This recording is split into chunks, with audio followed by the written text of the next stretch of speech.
Matthew 5:14 says that we are the light of the world.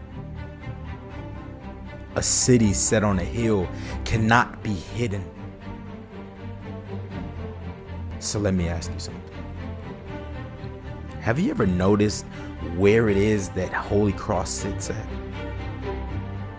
Have you ever seen the chapel at night? I wonder what people think of as they pass by. I mean, do they notice it? Do they say, whoa, that's this or that? When they see a member of Holy Cross, do they say, whoa, I know you from that church on the hill? Now let's think about that word, church, for a second.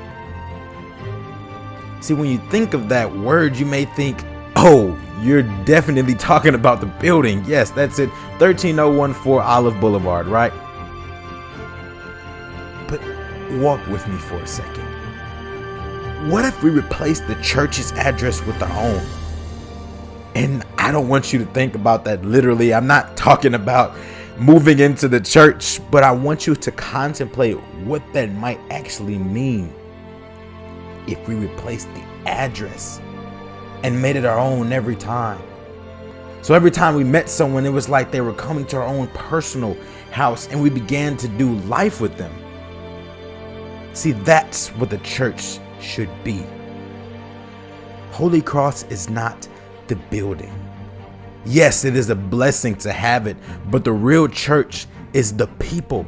It's the body. You are the light of the world. Without the body, the building is just a building. It serves no purpose.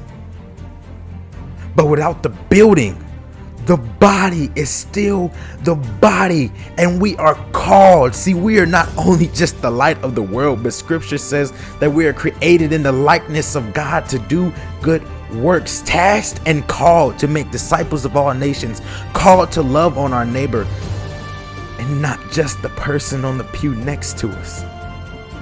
See, we do a fantastic job of loving and caring for those on the inside of the building. But what I'm talking about is taking our light out of the building and shining through the darkness of the world. It's time to level up, Holy Cross. As it says in Esther, we are called for such a time as this. We must rise up to the occasion, be the church that the Bible speaks of, loving the unchurched, feeding the hungry, taking care of the widows and orphans, and not from afar, not solely through the pastor, but up close and personal with people from different ethnicities, backgrounds, experiences. Yeah, engaging the community and raising a standard. There are 7.5 billion people in the world, and when Holy Cross started in 1963, there were only 3 billion. In 1988, the bag phone came out. In 1991, the internet became available publicly. In 2020, the iPhone 12 came out with 4 cameras, high-speed internet, and can connect to anyone in the world in a matter of seconds. This world is changing, always has, always will, and we must grow and change with it. So let's make Holy Cross a place where things happen. Let's take our building, our assets, and make it a meeting place where we make friends, a place for people to find answers, both to spiritual questions and just how to navigate life. A place for teens to congregate, a place for the elderly to gather, a place to get and give help, a place to find yourself and a place to grow. Let's make Holy Cross a place where people come together to encourage and support. With Christ in our hearts, we have to be the light.